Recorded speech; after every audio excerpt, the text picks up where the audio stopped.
Meus amigos, minhas amigas, como vão vocês? Tudo bem? Vamos para a nossa sétima religião no curso nosso de teologia. A religião mais importante, a que impactou mais a humanidade. Ela conseguiu, inclusive, impor o seu calendário cristão para praticamente toda a Terra. Existem muitos calendários no mundo, né? O calendário do povo que eu descendo, que são os assírios do meu avô, é o povo mais antigo na Terra. O calendário também é o mais antigo, 6.773. Mas esse povo espalhado pelo mundo usa o calendário cristão. Os judeus, o calendário é o segundo mais antigo, 5.783, usa o calendário cristão. O chinês é o terceiro mais antigo, usa, que é 4.720, usa o calendário cristão. E os muçulmanos estão no ano 1390, mesmo na Arábia Saudita, o país que é o centro do islamismo, também usam o calendário cristão. Então você veja que coisa, né? Então é uma religião seguida por 2 bilhões de pessoas, que é 1/4 da população da Terra. Portanto, não dá para dizer que é uma religião que contagiou o planeta. Apenas 1 em cada 4 habitantes do planeta é seguidor do cristianismo, mas ela tem uma influência colossal. Outros 2 bilhões de pessoas que são muçulmanas, eles também têm influência do cristianismo. Então, só aí já dá metade da Terra, né?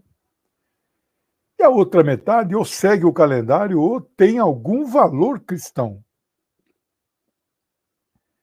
Então, nós vamos falar de uma religião que tem 1/4 de seguidores do mundo, mas é uma religião muito importante. Bem, antes de prosseguir, vocês me conhecem, é o professor Legene Miran, este é o canal da Geopolítica. Essa semana não fiz praticamente nenhum programa específico sobre nenhum tema geopolítico, não houve temas relevantes, fiz os programas rotineiros em outros canais. Vocês sabem que todos os dias, 10h30, eu estou na TVT, das 10h30 às 11h. Às quartas, às 13 horas, estou na TV 247 com o José Reinaldo. Quinta, às 17 é o curso de literatura e aos domingos é o curso de teologia. Esta é a parte 1 do cristianismo. Acho que vamos longe, porque se hinduísmo e budismo demoraram 4 aulas, acho que cristianismo vamos pelo menos 6 aulas. E pelo que eu fiz o roteiro hoje, sempre que eu gasto 1 hora de aula, eu estudo 4 horas. E eu percebo que o conteúdo de hoje, ele mescla conteúdos do dogma, dos princípios basilares, que misturam com história da religião, não é? Então, nós vamos misturar essas coisas com também misturar conceitos basilares, como eu fiz com judaísmo também, né? Por exemplo, eu já anotei aqui quando estudava hoje para esta aula, anotei eclesiologia, cristologia, logos encarnado. São conceitos que eu vou destacar e falar ao final das aulas, né? Bem, agradeço todos os canais parceiros que retransmitem esta aula. Meu esforço é preparar bons conteúdos. Ao final, eu agradecerei todas as contribuições, os membros que entrarem no meu canal. Quem entrar nos canais parceiros também agradeço. Se inscrevam, as inscrições não custam nada para ninguém. Nós ultrapassamos aí 21 mil, estamos crescendo devagarinho. Eu não invisto tanto porque eu também cuido de outros canais. A vida é assim, eu não me dedico exclusivamente para o meu canal, não vivo só disso. Agradeço especialmente a TV 247 que retransmite estes cursos, e aí dá 20, 30 mil pessoas que assistem. É um conteúdo que eu tenho muita responsabilidade, muita pesquisa, né? Bem, vamos lá. O que nós conhecemos por cristianismo hoje no mundo tem um conteúdo extremamente diversificado, não é unificado, tem muitas divergências, muitos rachas, cismas, divergências internas, né? Mas, em tese, eles se baseiam em um personagem que também não é unificado se ele existiu ou não, não é consenso se ele foi histórico ou não, e que seus ensinamentos estariam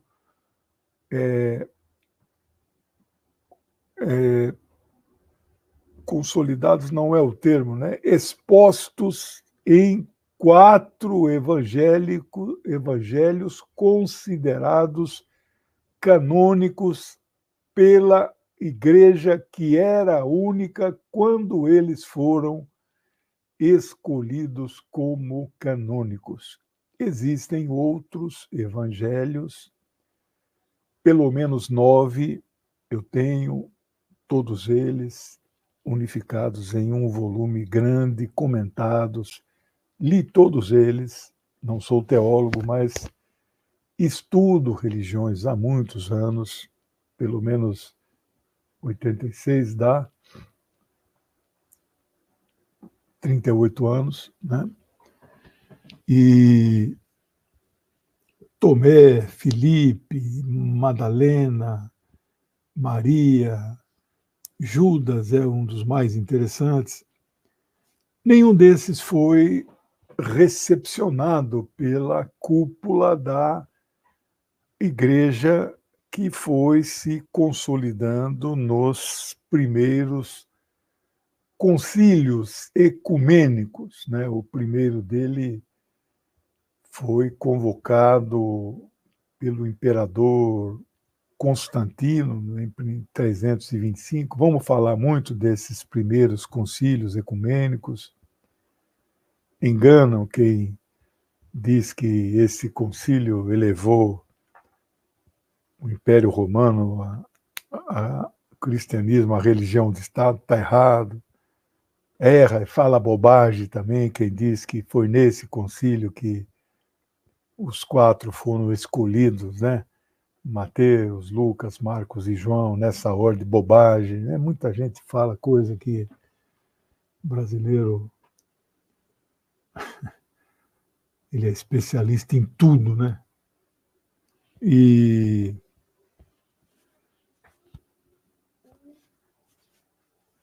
os 4 primeiros, né? Concílio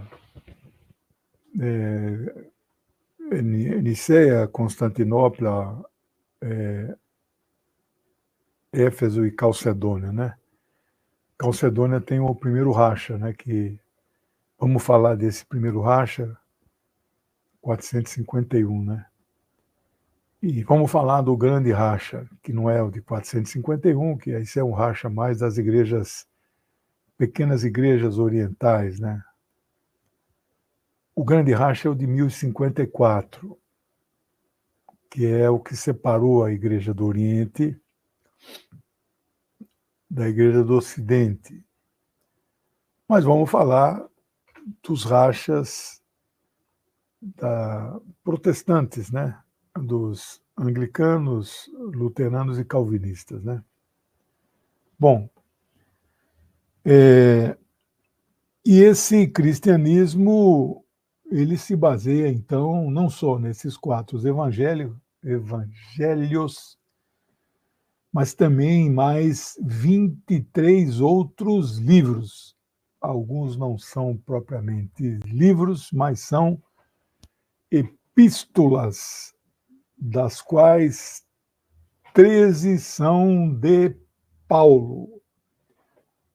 Era um apóstolo, digamos, tardio, não conviveu com Jesus, não viu Jesus, ele diz que viu, mas não viu, foi um clarão, etc., né? Mas as cartas dele edificam uma igreja, né? Ele é o grande edificador da igreja. Dessas 13 cartas dele, 6 são sabidamente falsas, e não precisa ser estudioso do cristianismo. Voz corrente, vocês que me assistem talvez já tenham ouvido falar disso. E não tem problema elas serem falsas. O que vale é o conteúdo. Alguém que talvez representasse o pensamento dele, mas não era uma pessoa famosa, então, para poder valer o pensamento, assinava Paulo. Não é? Mas tinha outras que eram circulares. Estas eram cartas direcionadas a algumas igrejas, né? Coríntios, Efésios, né? Então são 23 livros que são cartas circulares, etc. Total, então, 27 livros. Esse é o Novo Testamento, né? Isso que a cúpula da Igreja Católica Unificada reconhece. Eu ainda não tenho, nós não chegamos nos rachas, então não posso lhes afirmar se também os protestantes reconhecem todas essas 27. Bem,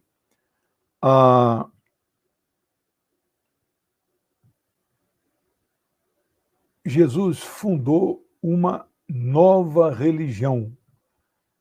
Esta religião quase nada tem a ver com a velha religião judaica.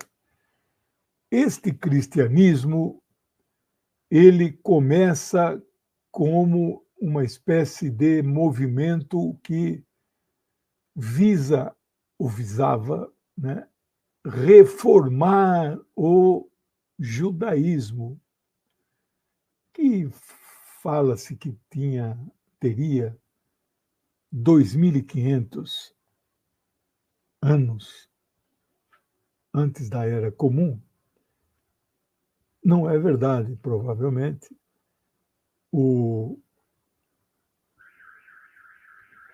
A primeira Bíblia judaica, né, o Tanakh, já vimos isso no judaísmo, ela deve ter entre 800 e 600 antes da Era Comum.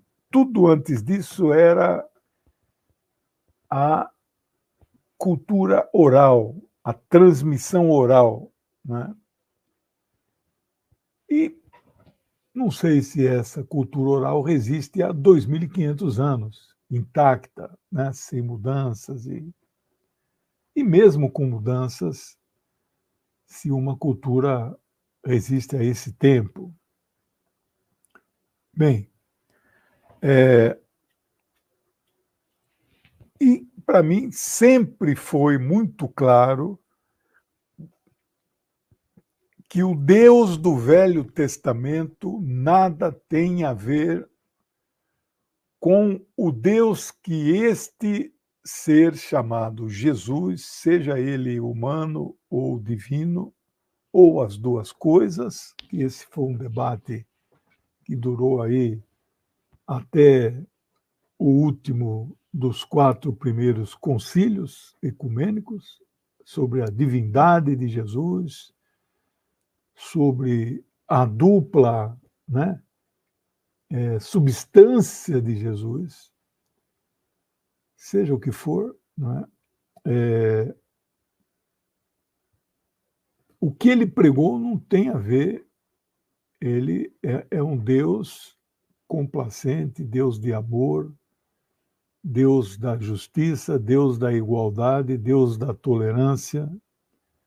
O Deus do Velho Testamento é outro Deus, é o Deus que manda matar, é o Deus ciumento, é o Deus do incesto, é o Deus misógino, é o Deus que odeia os humanos, que extinguiu a humanidade 3 vezes. Não tem nada a ver uma coisa com a outra, né? Então, o que era para ser uma reforma acabou sendo a construção de uma nova religião. Mas não há ruptura. Por isso que eles chamam de... Não posso esconder o microfone, senão ele abafa o som. Eles falam em uma nova aliança. Uma nova aliança que não rompe, ele recepciona o Velho Testamento, que é o nome que os cristãos dão a estas escrituras consideradas sagradas, que são aí em torno de 66, 67 livros, né? O cristianismo é chamado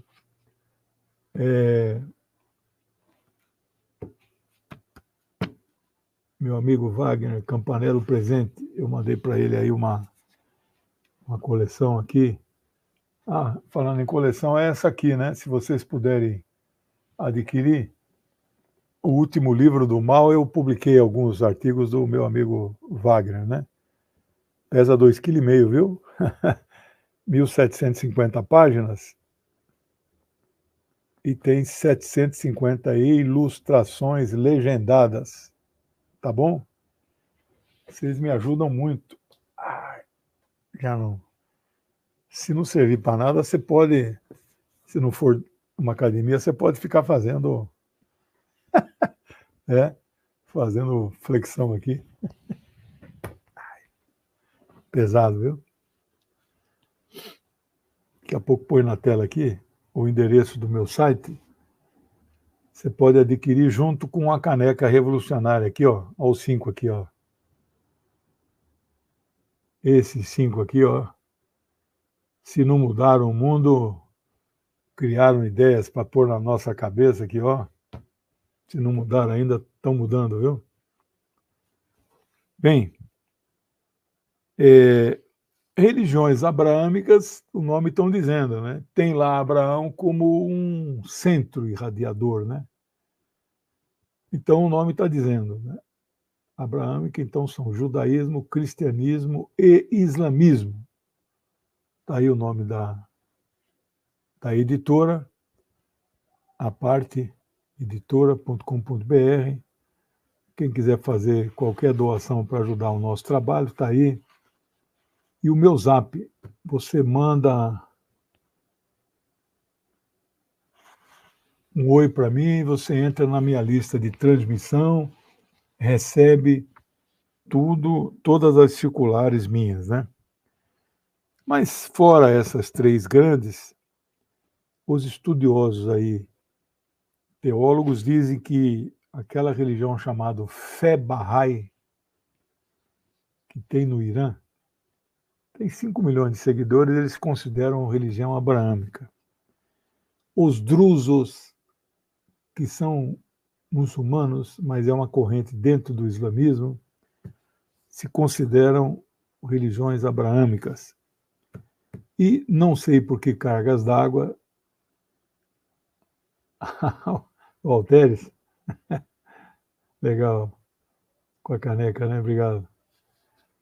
O movimento Rastafari é considerado uma religião abraâmica. Bom,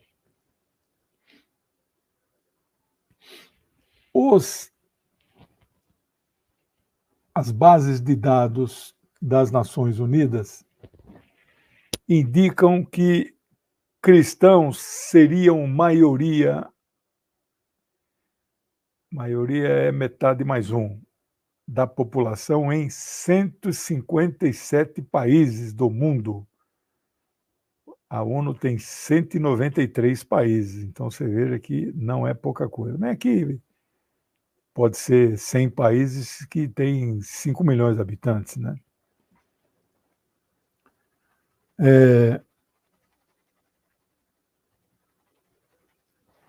A maioria esmagadora dos cristãos acreditam que Jesus é filho de Deus e, ao mesmo tempo, é Deus. Vocês sabem que eu não tenho Deus, mas sou respeitador de todos os deuses, né? Se não acredito em nenhum, respeito todos. E catalogado mesmo deve ter uns 3.900, né? Bem, então,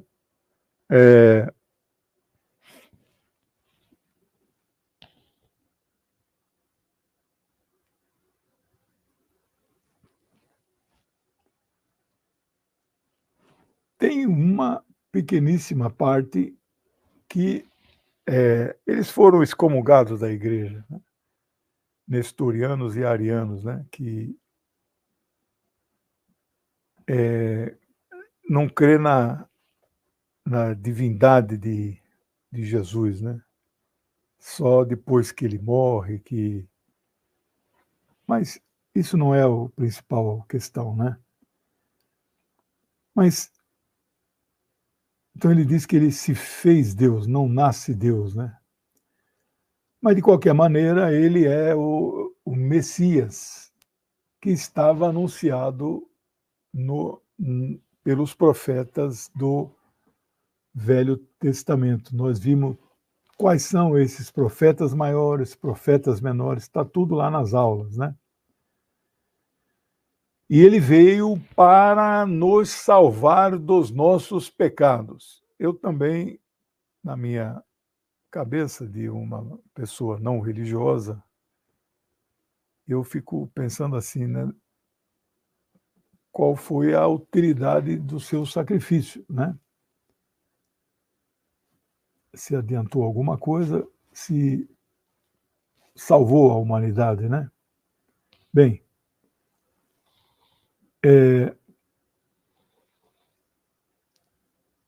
esses evangelhos canônicos, a ordem deles exatamente que estão publicados são Mateus, o coletor de impostos, né? Marcos, Lucas, o médico, e João. Esse não é o Batista, né? O evangelista. Eles descrevem a vida e as várias passagens de Jesus com seus ensinamentos teológicos, em especiais seus feitos milagrosos, porque precisava fazer esses feitos para mostrar o seu poder divino, não é? E eles registram o chamado o ministério de Jesus nos seus 3 últimos anos. quase não, né? Não há registro quase nenhum da infância de Jesus. E aí tem o que tem de livro especulando que ele foi para a Índia, virou budista, isso é cada barbaridade. A verdade, pessoal, não há registro histórico no Império Romano da passagem de uma figura chamado Jesus pela Galileia. Não há, né? Os que atestam, certificam, né, atestação, que se chama na metodologia histórica, existe atestação. Eu sou entre os estudiosos que acreditam, é frágil, não é forte, mas existem entre 12 e 16 registros, não são fortes, mas existem discursos, cartas, suetônio, aqui e ali, existem, né? O que eles acham que é o mais forte é falso. Foi uma interpolação no livro, eu li ele inteirinho, tem 1.200 páginas, é o livro do historiador Joséfos, historiador judeu, né? Não, mas é visivelmente falsificado, né? Joséfo não fala em Jesus, né? Então eles colocaram uma frase lá, né? Mas tem outras, não dele, né? De outros autores e bom, mas não são fortes passagens, não tem registro assim em pedra, em pergaminho, não tem nada, né? Então, mas e as cartas, professor? As cartas são documentos históricos. Os evangelhos não. Então, cartas são. Mas e os evangelhos, nos pontos em que eles coincidem com a história? Isso sim. Então, na verdade, não é que o evangelho é um documento histórico. Estas passagens do evangelho que coincidem com a história, né? Então, o evangélico está concordando, ele está se apoiando na história. Não é que a história é que comprova o evangelho, né? É o contrário, o evangelho se apoia na história, mas depois ele escapa da história e vai para a teologia pura, absoluta, né? Não tem testemunha, né? Não sei se vocês acompanharam aquela série The Chosen, Os Escolhidos. Muito bem feita, eu acompanhei. Vai sair agora mais 3 temporadas. Fez tanto sucesso que eles andaram lançando aí na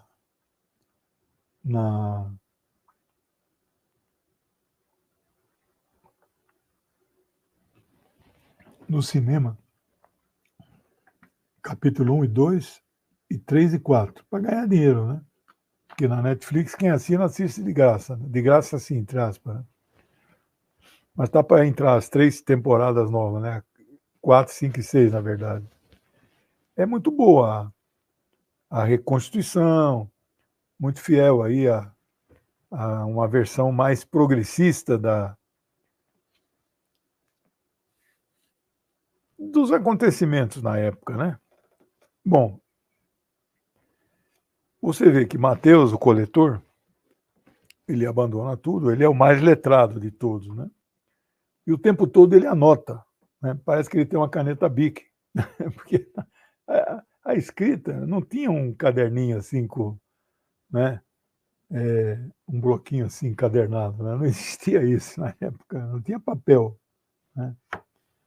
Era pergaminho, né? Ou era pele de animal, ou era papiro, né?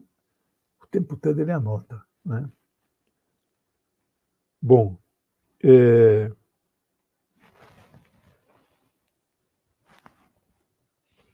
isso aí me lembra Platão, né? Diálogos de Platão. tem coisas ali que,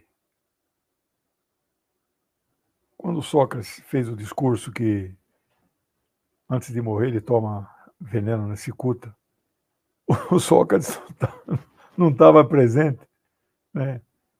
Como é que quem que tomou nota para ele, né? E outros momentos, né? Parecia ser um jornalista moderno, tal, com o caderninho, ele toma nota e tal. Não precisava nem ter gravador, tinha época que você anotava tudo rápido, né? Mas e naquela época, né? Então tem muita invenção, né? Então, fico pensando, né? A série mostra Mateus tomando nota na hora, como se fosse um repórter moderno, né? Mas não é verdade, isso não era assim. O cara, isso foi escrito, eu tenho aqui as datas, né? 30, 40, 50 anos depois, o cara escreveu em casa, não escreveu na hora. Não, professor, mas na hora ele deve ter tomado algum tipo de nota, né? Porque era um Deus ali falando e ele alguma coisa ele anotou, depois ele elaborou, né? Bom, é,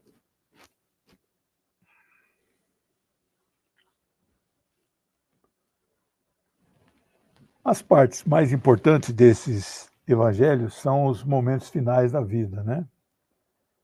Que são as torturas, né? A paixão, a crucifixão e a ressurreição. Sem ressurreição não há religião, né? O túmulo vazio é a essência do cristianismo. Se abrisse o túmulo e tivesse um corpo ali, acabou, né? Não tem, né?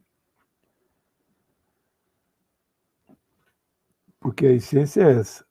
Eles esperam a volta para reinar sobre a terra 1000 anos para fazer justiça. Os muçulmanos xiitas esperam o Mahdi, que é um,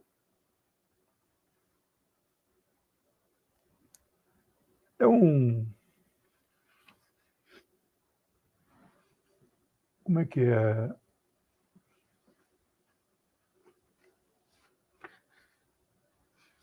É um tipo um ayatolá, é um líder muçulmano que ele não morreu, ele desapareceu, ele ficou oculto, está por aí, né?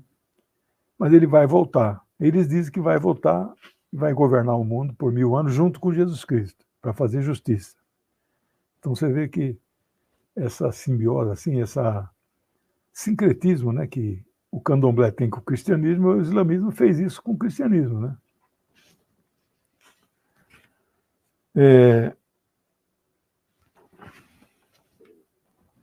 Debate-se até hoje entre os cristãos se a salvação adviria apenas pela fé ou se pela fé e pelas obras, né? Os católicos dizem que só a fé não basta.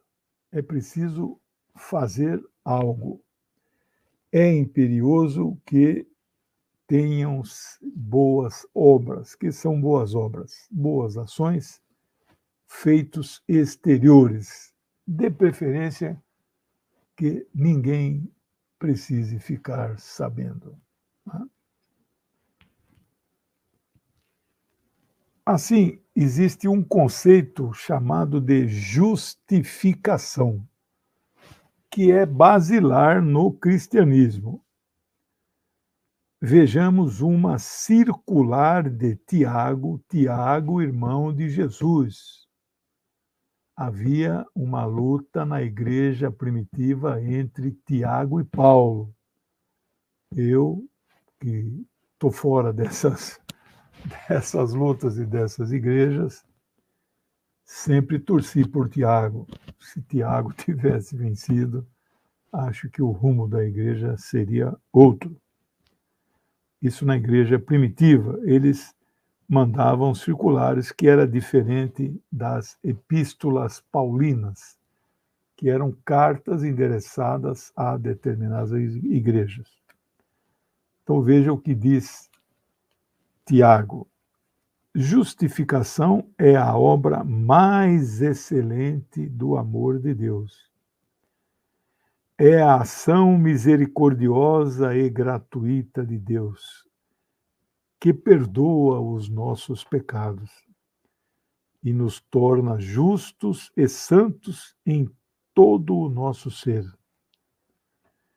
Isto tem lugar por meio da graça do Espírito Santo, que nos foi merecido pela paixão de Cristo, que nos foi dada no batismo. A justificação inicia a resposta livre do homem, ou seja, a adesão individual e livre ao plano da salvação arquitetada por Deus. Para isto, requer a fé em Cristo e a adesão individual e livre ao plano de salvação arquitetado por Deus.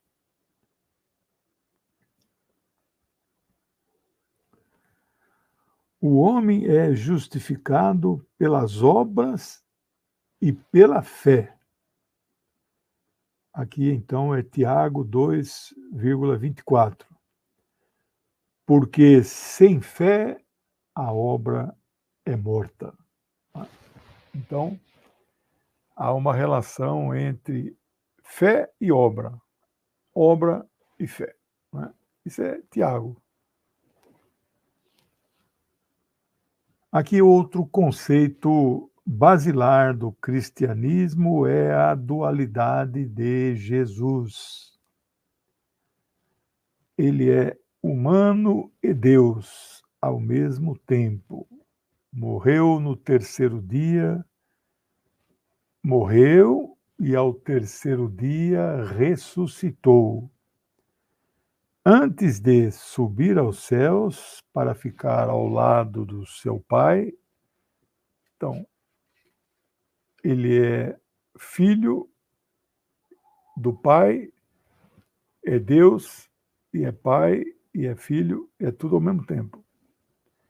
Ele fez algumas aparições.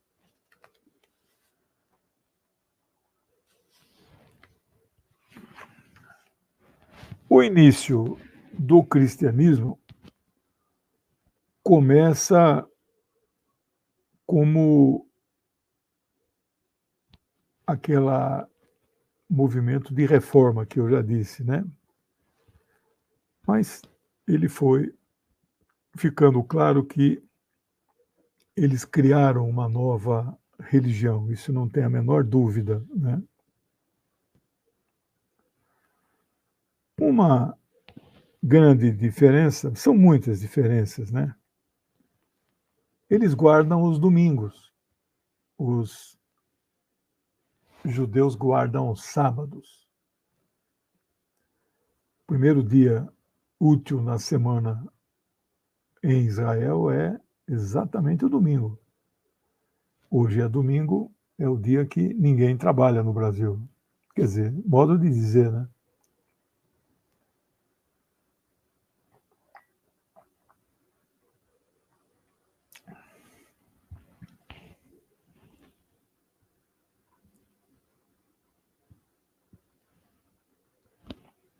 Ativistas ateus é uma luta dura na igreja entre os fascistas e os progressistas, né?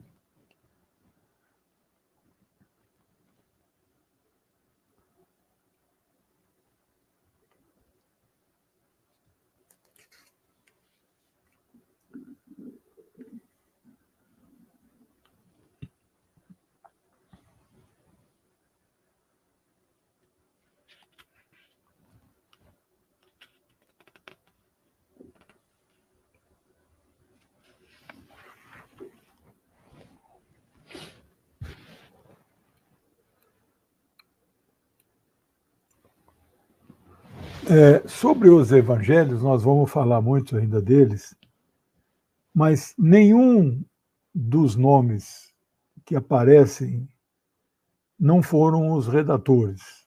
Tanto que eles falam segundo Mateus, segundo Lucas, né?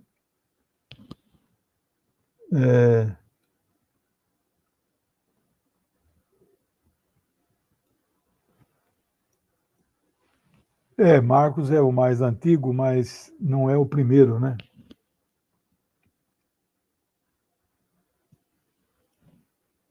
O Rivadavia falando de um livro.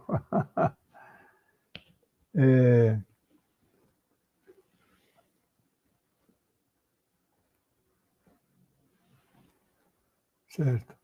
Bom, Mateus deve ter sido escrito, começado a ser escrito em 50 e terminou em 65 da Era Comum. Ou seja, 34 anos após a morte de Jesus, que ocorreu no ano 31. Ou seja, muito tempo após os fatos que ele narra. Isso, do ponto de vista da metodologia histórica, é, é assim, não é considerado uma boa história, de jeito nenhum. Ele guardou né, na memória, guardou aonde? Anotou. O João não, o Evangelho de Marcos deve ter sido escrito provavelmente na Síria, no ano 70 da Era Comum, ou seja, 39 anos após a morte. Os teólogos, no entanto, afirmam que foi um tempo antes da destruição de Jerusalém, do chamado Segundo Templo, que na verdade é o primeiro templo, porque o primeiro templo não existiu, então o segundo é o primeiro templo. Por fim, o Evangelho de João é o mais tardio, o menos histórico e o mais teológico de todos eles. Não tem nada de historicidade, né? Então, ele não foi também escrito pelo nome de quem se sugere e deve ter sido escrito por volta do ano 100. Portanto, 69 anos depois dos fatos acontecidos. Então, nós vamos falar mais. Os três primeiros, eles se baseiam em uma fonte comum, que é a chamada fonte Kill. Né? Depois vamos explicar melhor, que nunca ninguém descobriu o que é isso, mas eles têm passagens parecidas, não é? Um se baseia no outro. Vamos ver isso com calma. O cristianismo original começou, como dissemos, sob forte influência do judaísmo, mas também o judaísmo tinha influência do helenismo. Tudo que você ouviu falar de helenismo, você lembra da Grécia, né? Helena, de Troia, né? Você não esquece. Era um contato forte que existia da cultura judaica com a cultura helênica, grega. Ocorreu quando houve a tradução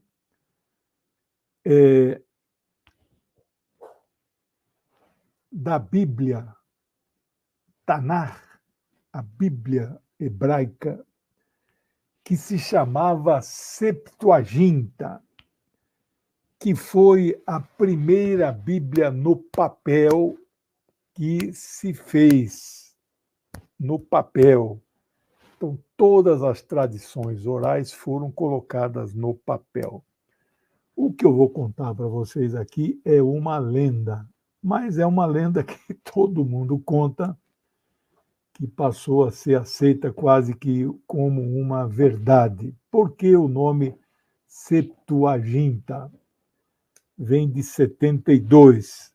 A lenda é o seguinte: Ptolomeu, né, vem dos governos ptolomaicos lá na Grécia, lá em Alexandria, no Egito.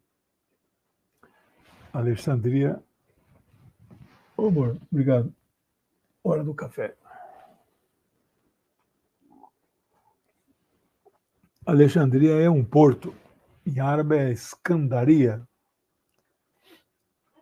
Eu nunca esqueço uma música.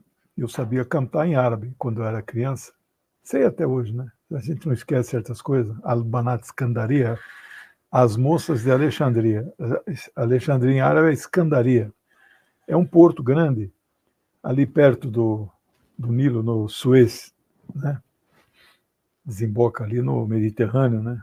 Norte da África. E era uma grande cidade, né? E chama Alexandria por causa do Império Macedônio, né? Grande Alexandre, né? E aí teve os Ptolomeus, são vários, né? Esse aqui é o Ptolomeu II, né? Ptolomeu II, Filadelfo do Egito. Ptolomeu II, Filadelfo. Ele reinou entre 281 e 246. Antes da Era Comum, a contagem é negativa, né?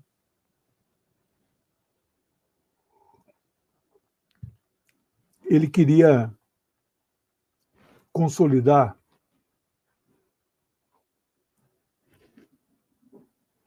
a Bíblia, o Tanakh, a Bíblia hebraica. Ele convocou 6 eruditos das 12 tribos de Israel. Quanto dá 6 vezes 12?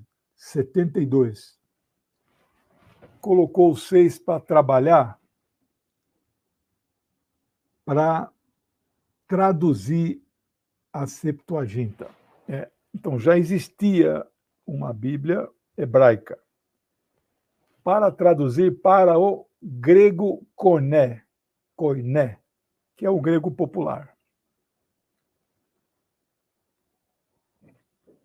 Ó, meu amigo Celso aí. E deu 72 dias para eles trabalharem. Aí reuniu todas as 6 versões, comparou e não achou nenhum erro. só a lenda para acreditar que isso é verdadeiro, né?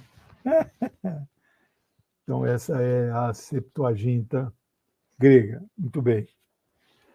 O cristianismo logo começa a ser perseguido.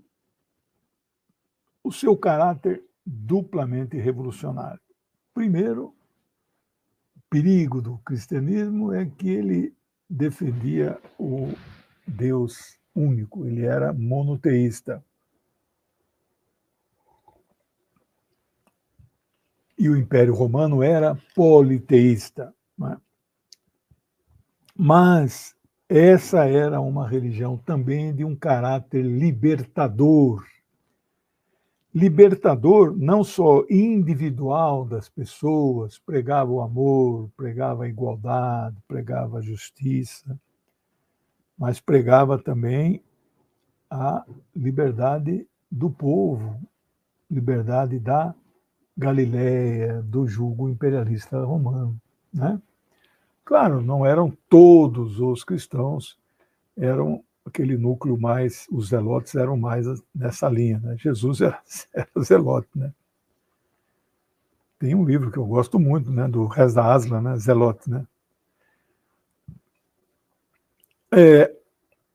Eles então eram perseguidos, assassinados, jogados aos leões. Isso aí é tudo verdadeiro, não é lenda.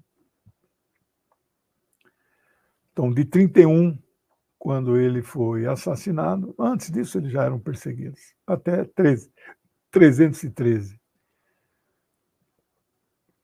dá quase 300 anos de duras perseguições, né? Semana que vem eu vou falar dos pais da igreja, dos primeiros teóricos, né, dos padres, a padrística, né? Vou falar. Quando isso vai ser interrompido?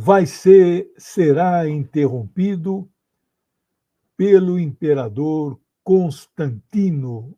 Ele não se converte ao cristianismo como muita gente fala, viu? Então, eu estou aqui para esclarecer coisas. Então, não fica repetindo aí erros históricos. A mãe dele, sim, Dona Helena, depois vira Santa Helena. Ela se converte. Gostaria muito que ele se convertesse, mas ele não se converte. Ele tem uma visão, véspera de uma batalha, ele sonha, e no sonho alguém aparece para ele e fala: se você usar no escudo esse símbolo, a cruz, você vencerá essa batalha. Tem até o nome do general, eu esqueço. A velhice vai chegando, a gente não... Mas não precisa gravar tudo também, né?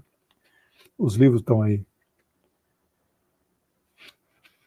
E ele vence a batalha, né? Mas ele não se converte. Aí, o famoso Édito de Milão, Édito é o famoso decreto. Ele proíbe a perseguição no ano de 313. O imperador de Roma, Constantino, e logo em seguida, sim, 12 anos depois, ele convoca o primeiro concílio ecumênico de Niceia, 325. Niceia fica onde?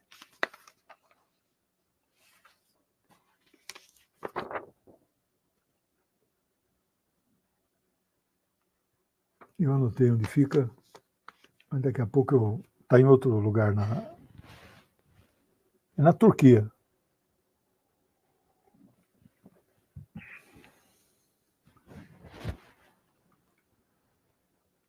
Esse foi o primeiro concílio ecumênico reconhecido. Teve 4 pequenos reuniões, bispo, estava desorganizado, né?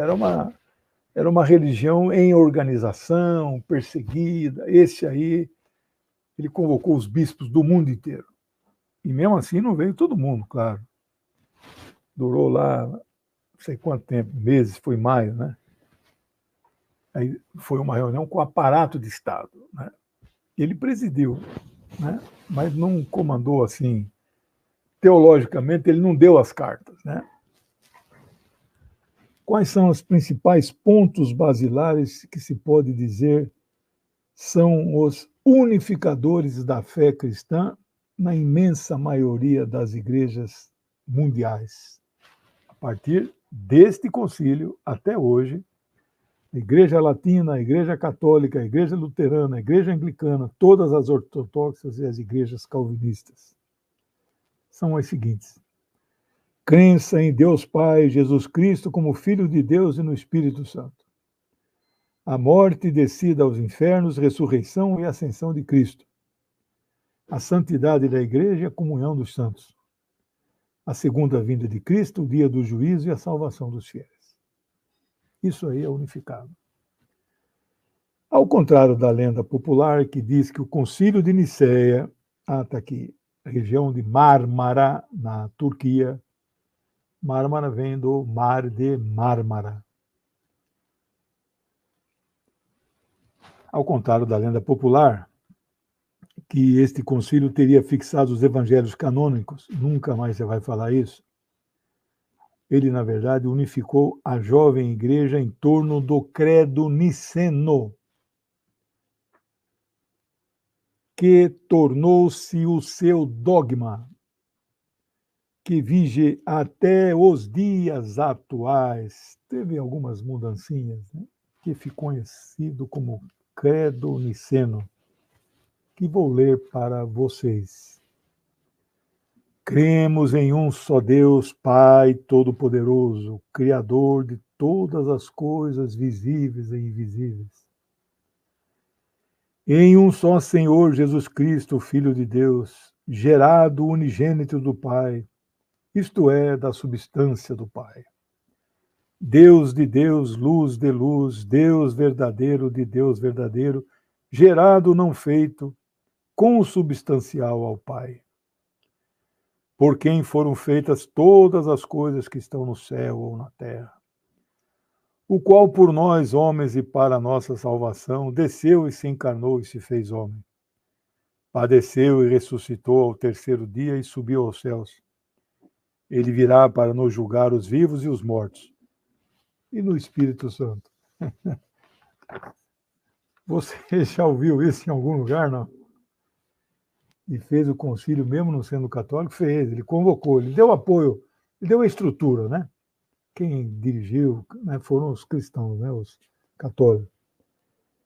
Posteriormente ao concílio de Nicéia, foi feito o de Constantinopla em 381, o de Éfeso em 431, e depois o de Calcedônia em 451, que aí gerou um novo credo, agora chamado de Credo Calcedoniano, como veremos a seguir.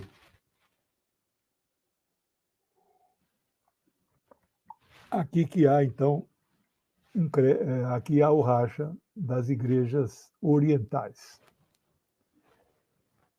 Fiéis aos santos pais, todos nós, perfeitamente unânimes, ensinamos que se deve confessar um só e mesmo Filho, nosso Senhor Jesus Cristo, perfeito quanto à divindade, perfeito quanto à humanidade, verdadeiramente Deus e verdadeiramente homem, constante de alma racional e de corpo, consubstancial com o Pai, segundo a divindade, e consubstancial a nós, segundo a humanidade, em tudo semelhante a nós, excetuando o pecado. Gerado segundo a divindade pelo Pai antes de todos os séculos, e nestes últimos dias, segundo a humanidade, por nós e para a nossa salvação, nascido da Virgem Maria, Mãe de Deus, um e só mesmo Cristo, Filho, Senhor unigênito, que se deve confessar em duas naturezas inconfundíveis, imutáveis, indivisíveis, inseparáveis. A distinção de naturezas de modo algum é anulado pela união. Antes é preservada a propriedade de cada natureza, concorrendo para formar uma só pessoa e uma só subsistência. Não separado nem dividido em duas pessoas, mas um só e o mesmo Filho, o unigênito, Verbo de Deus, o Senhor Jesus Cristo, conforme os profetas, desde o princípio, acerca dele testemunharam. E o mesmo Senhor Jesus nos ensinou e o credo dos santos pais nos transmitiu. Veja que eles aperfeiçoaram muito o credo niceno. Esse passou a ser o credo calcedoniano. A partir, então, ocorre o racha das igrejas orientais, como passaremos a ver na próxima aula. Pessoal, esse foi aí o meu esforço para fazer um resumo. Espero que tenha dado conta, espero que vocês tenham gostado, sejam cristãos ou não cristãos, dessa parte 1. Vamos longe aí, umas 6 aulas pelo meu cálculo. Semana que vem temos mais. Eu vi aqui que 2 pessoas me deram a honra aqui de fazer aí uma contribuição. O Gavlinski sempre presente, deu boa noite. E minha amiga Cíntia deu aí uma contribuição que ajuda muito o nosso trabalho. Lembrando que a partir de amanhã, 10h30, temos nosso programa diário na TVT, até às 11h. Quarta-feira, 13 horas, na TV 247. O assunto da semana vai ser o atentado lá contra o Trump. Se for verdade ou não, eu acho que ele vai disparar se já estava como favorito, agora a coisa, né?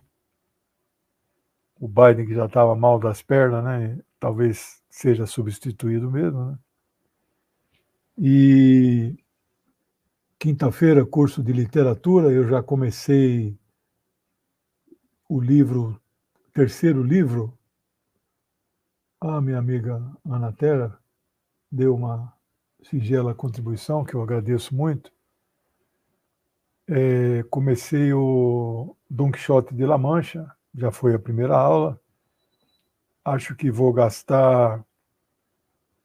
A vida do autor foi uma aula só, Miguel de Cervantes Saavedra, mas acho que o conteúdo do livro talvez umas 2 aulas, não sei se vão 3. E assim caminha a humanidade, né? Minha vida tem sido isso, né? Dar cursos, fazer as lives, e eu agradeço o apoio de vocês. Hoje nós não tivemos nenhum novo membro, os membros ajudam muito o meu trabalho.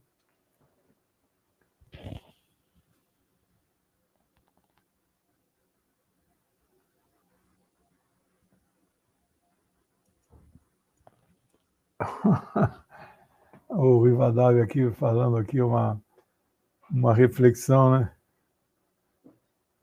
É isso aí. Pessoal, boa semana para vocês. Bom trabalho a todos aí. Qualquer coisa, emergencialmente, amanhã eu talvez faça um programa extraordinário. Terça-feira, às 18h, eu faço com a Rosa Sarquis. Era segunda, agora eu joguei para terça. E pode ser que na terça também, à noite, 19h, eu faça alguma coisa, né? Tendo novidades, eu sempre entro extraordinariamente, né? Tá bom? Obrigado por tudo. Boa semana, pessoal. Um beijão para vocês. Tchau.